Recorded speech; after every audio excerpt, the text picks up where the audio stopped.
السلام علیکم ورحمۃ اللہ وبرکاتہ۔ پروگرام اللہ کے خوبصورت نام آپ کی خدمت میں لے کے حاضر ہوئے ہیں۔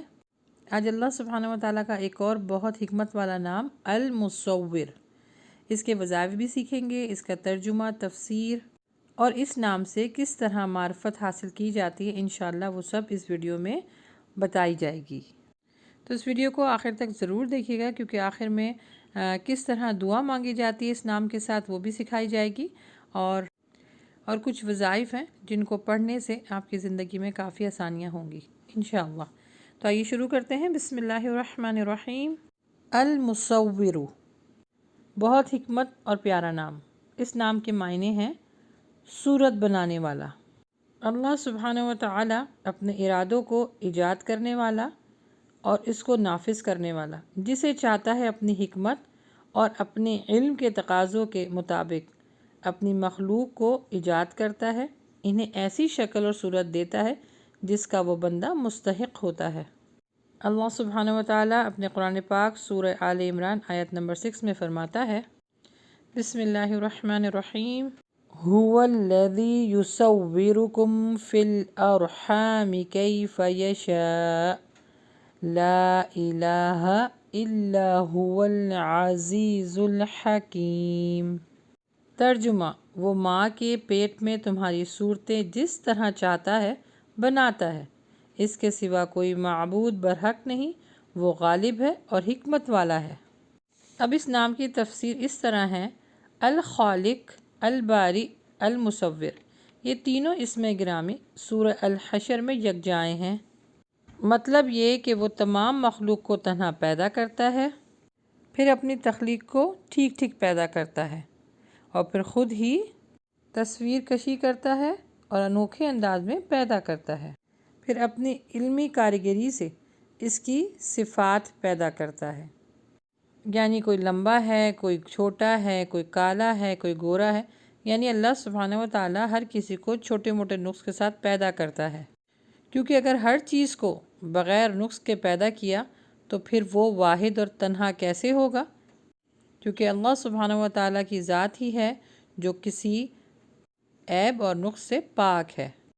پھر پیدا کرنے کے بعد ایسی مصلحتوں کی طرف رہنمائی کرتا ہے، اور جو چیز جس مقصد کے لیے پیدا کی گئی ہے اسی کو اس کی راہ دکھاتا ہے۔ یعنی جب بکری کو پیدا کیا گیا تو اس کی جبلت میں ڈال دیا کہ وہ گھاس کھاتی ہے، اسی طرح شیر کو جب پیدا کیا گیا تو اس کی جبلت میں ڈال دیا کہ وہ گوشت کھا سکتا ہے۔ اگر آپ شیر کے آگے گھاس رکھیں تو کبھی نہیں کھائے گا، کیونکہ اللہ سبحانہ تعالیٰ نے اس کو اس مقصد کے لیے نہیں پیدا کیا۔ اسی طرح بکری کے اگر آگے آپ گوشت ڈال دیں تو کبھی بھی نہیں کھائے گی، کیونکہ اللہ سبحانہ تعالیٰ نے اس کو اس صفت کے ساتھ پیدا ہی نہیں کیا۔ اور اللہ سبحانہ و تعالیٰ نے کوئی بھی چیز اس دنیا میں بغیر حکمت اور مصلحت نہیں پیدا کی، کیونکہ اللہ سبحانہ تعالیٰ قرآن پاک میں فرماتے ہیں، اور وہی ہے اللہ جس نے تمہارے لیے زمین کو ٹھہرایا اور آسمان کو چھت بنایا اور تمہاری شکل بنائی اور تمہاری خوبصورت شکل بنائی اور تمہیں پاک رزق دیا، یہ تمہارا اللہ ہی ہے، یہ تمہارا رب ہے، بس بابرکت ہے اللہ جو سب جہانوں کا مالک ہے۔ اللہ سبحانہ و تعالیٰ نے جو شکلیں ہماری بنائی ہیں، جو صورتیں بنائی ہیں، اس کا احسان ہمارے اوپر جتاتا ہے۔ یعنی قرآن پاک کی اس آیت سے پتہ چلتا ہے کہ اللہ سبحانہ و تعالیٰ نے جو ہماری صورتیں بنائی ہیں اس کا احسان وہ ہم پہ جتاتا ہے۔ ہم اس کا احسان تو نہیں اتار سکتے، لیکن ہاں اس کا شکر ادا کر سکتے ہیں کہ اللہ سبحانہ و تعالیٰ نے ہمیں جس طرح بنایا، جس طرح پیدا کیا، جیسی شکل صورت دی، الحمدللہ، ہر حال میں اللہ کا شکر ادا کرنا چاہیے، کیونکہ جو کچھ ہمارے لیے اس نے بہتر کیا اور سمجھا وہی عطا کیا۔ اللہ سبحانہ و تعالیٰ نے جو صورتیں بنائی ہیں اس کا کام 2 مراحل میں ہوا ہے۔ پہلا مرحلہ یہ ہے کہ جب حضرت آدم علیہ السلام کو مٹی سے پیدا کیا گیا تو اس وقت اللہ سبحانہ و تعالیٰ نے ان کی شکل و صورت بنائی، ان میں روح پھونکی اور فرشتوں کو حکم دیا کہ سجدہ کرو۔ اور دوسرا مرحلہ جب ماں کے شکم میں پیدا کیا، یعنی پانی کے قطرے کو جمع کیا، پھر اس کی صورت بنائی اور اس کے بعد اس میں روح پھونکی۔ سبحان اللہ۔ در حقیقت اللہ سبحانہ و تعالیٰ مصور ہے، وہ جسے چاہتا ہے، جیسے چاہتا ہے اپنی مخلوق کی صورت بناتا ہے، تمام مخلوق کی صورت اس کی تخلیق کردہ ہے، کیونکہ جب بھی وہ جو چیز بناتا ہے وہ صرف فرماتا ہے کن فیکن، تو وہ ہو جاتی ہے، اور ویسے ہی ہوتی ہے جیسے اللہ سبحانہ و تعالیٰ چاہتا ہے۔ اللہ سبحانہ و تعالیٰ سورہ انفطار آیت نمبر 8 میں فرماتے ہیں، یہ آیت مجھے اتنی حکمت والی لگتی ہے کہ اللہ سبحانہ و تعالیٰ نے 4 مراحل میں انسان کو تخلیق کر دیا۔ وہ یہ ہے، وہ اللہ ہے جس نے تجھے پیدا کیا، پھر تجھے درست کیا، پھر تجھے برابر کیا جس صورت میں بھی اس نے چاہا، پھر تجھے جوڑ دیا۔ سبحان اللہ، سبحان اللہ۔ اللہ سبحانہ و تعالیٰ کا صورتیں بنانا اس کی قدرت کا اعجاز ہے، یعنی اس کا غرور ہے۔ اگر آپ اس کی مخلوق میں سے کسی ایک کی طرف ہی دیکھیں، مثال کے طور پر بنی آدم ہی کو دیکھ لیجئے، یعنی ہم انسانوں کو دیکھ لیجئے، ان میں سے ہر ایک انسان اپنی شکل و صورت، اخلاق، عادت، ہر چیز سے ایک دوسرے سے جدا جدا ہے۔ سوچا جائے کہ اللہ سبحانہ و تعالیٰ کے خزانے میں کتنی صورتیں ہیں، لیکن یہ سوچ ہماری انسانوں تک ہی محدود ہے۔ اللہ سبحانہ و تعالیٰ کی حکمت تو بہت وسیع ہے، اسی لیے انسانوں کو کسی کی بھی شکل اور صورت کو دیکھ کے طنز یا تنقید نہیں کرنی چاہیے، کیونکہ ان سب کا خالق اور مالک بنانے والا اللہ ہے، جس کو جیسا چاہا ویسے ہی بنا دیا۔ یہاں پر ایک بہت امپورٹنٹ حدیث میں کوٹ کرتی چلوں کہ انسان کو چاہیے کہ تصویر سازی سے اجتناب کرے، یعنی نہ بنائے، یعنی جس صفت میں اللہ سبحانہ و تعالیٰ منفرد ہے اس کو آپ خود بنانے کی کوشش نہ کریں، یعنی اس کے ساتھ شریک نہ بنائیں۔ حدیث میں آتا ہے کہ رسول مقبول صلی اللہ علیہ وسلم نے ارشاد فرمایا، بے شک جو لوگ تصویر بناتے ہیں انہیں بروز قیامت عذاب ہوگا، اور ان سے کہا جائے گا جو چیز تم نے پیدا کی ہے اب اس کو زندہ کرو، یعنی اس میں جان ڈالو۔ اللہ اکبر۔ تو جاندار چیزوں کی تصویر نہ خود بنائیں، نہ اس کی تعلیم کو عام کریں۔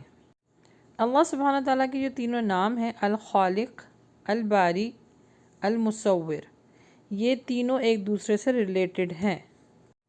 حضرت ابن کثیر اس کو بڑا پیارا بیان کرتے ہیں کہ الخالق کے معنی ہیں ایجاد اور ظہور سے قبل تمام مخلوق کو اپنے علم اور حکمت کے مطابق ان کے اوصاف پر مقدر کرنے والا۔ الباری، جو کچھ اس نے تقدیر میں فیصلہ کر دیا ہے اس کو نافذ کرنے والا، اس کو تخلیق دینے والا اور ٹھیک ٹھیک بنانے والا۔ المصور کے معنی ہیں موجودہ شکل و صورت میں ظہور پر لانا۔ ذرا المصور کی قدرت پر غور کیجئے۔ حضرت آدم علیہ السلام سے لے کے اب تک جو انسان آئے ہیں ان کی شکل و صورت مختلف، اس کے خزانوں میں کتنی صورتیں ہیں جو اب تک ختم نہیں ہوتی ہیں۔ اس بات کو اللہ سبحانہ تعالیٰ اس طرح قرآن پاک میں فرماتا ہے، اور جتنی بھی چیزیں ہیں ان سب کے خزانے ہمارے پاس ہیں، اور ہم ہر چیز کو اس کے مقررہ انداز سے پیدا کرتے ہیں۔ انسان اللہ سبحانہ تعالیٰ کی مخلوق میں سب سے زیادہ حسین ہے، ظاہری اعتبار سے بھی اور باطنی اعتبار سے بھی، حسن و جمال کے اعتبار سے بھی۔ تفسیر روح البیان میں آیا ہے کہ انسان اپنی اصل خلقت کے اعتبار سے سب جانوروں سے افضل اور اعلیٰ ہے، فرشتوں سے کم درجہ رکھتا ہے، لیکن جب وہ اپنے صحیح عمل اور اطاعت حق میں جد و جہد کرتا ہے تو فرشتوں سے بھی اعلیٰ اور اشرف المخلوقات بن جاتا ہے۔ اللہ سبحانہ و تعالیٰ المصور صرف انسانوں کے لیے نہیں ہے، بلکہ اپنے اطراف میں ذرا نظر دوڑائیے، پہاڑوں کی قدرت، مناظر، آبشار، جھرنے، جھیلیں کس قدر حسین اور کتنی خوبصورت ہیں، کیسے پیارے پیارے پھول، ان کے مختلف پتے، ان کے رنگ، پتھروں کو دیکھیں، پودے ہیں، پھول ہیں، تتلیاں ہیں، جانور ہیں، ہر طرح کے نقش و نگار ہیں، کتنے خوبصورت خوبصورت رنگ ہیں، اور اللہ سبحانہ و تعالیٰ نے ان رنگوں کو کتنے خوبصورت طریقے سے پوری کائنات میں بکھیر دیا ہے۔ آسمانوں کا ذرا جائزہ لیجئے، کتنی پیارے، کتنے خوبصورت چمکدار ستارے ہیں، بلکہ اس کا ذکر تو اللہ سبحانہ تعالیٰ نے بڑی خوبصورتی سے قرآن پاک میں بھی کیا ہے کہ تم نے کیا آسمان نہیں دیکھے کہ ہم نے کتنے چمکدار تمہارے لیے بنائے، یعنی وہ ستاروں کے اوپر اللہ سبحانہ تعالیٰ کا اشارہ ہے۔ پانی کے اندر دیکھیں کتنی پیاری مخلوق ہے، یعنی جو مچھلیاں ہیں، جو پودے ہیں، جو وہاں پر خوبصورتی رنگ بکھرے میں ہیں، یعنی اللہ سبحانہ تعالیٰ کے لیے آسمان اور زمین بہترین اس کی قدرت کا، اس کی حکمت کا ایک نمونہ، ایک بہترین شاکار نمونہ ہے۔ الحمدللہ۔ جی اب جان لیتے ہیں اس نام کی تجوید، المصور۔ المصور، اس نام کے ساتھ دعا اس طرح کی جاتی ہے کہ جیسے آپ کی حاجت ہوگی ویسے ہی نام کا حوالہ ہوگا۔